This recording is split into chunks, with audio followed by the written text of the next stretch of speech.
And now it is time for WWG56 test. They let me get WWG53, so now we gotta wait for them to go. You know what? It's not 11:34. It is 11:02. So for some reason I had this version 5 plugged into her for a day after the tuner died, and it's still alive after a day. Yeah, that's a shocker. Finally, Cleveland cookie. Chance of snow 50%. Thursday. Uh-oh. Yes! Perfect everything.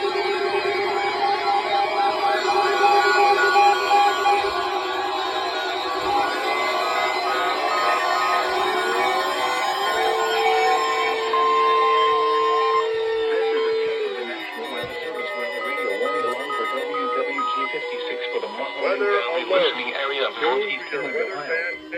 During potentially dangerous weather situations, special field receivers are automatically activated to warn of the impending hazard. Tests of these receivers are normally conducted by the National Weather Service every Wednesday between 11 a.m. and noon. When there is a threat of or existing severe weather in the area, the test will be postponed until the following day. This ends the test of the National Weather Service weather radio warning alarm. What happened to you, buddy? You fucking asshole!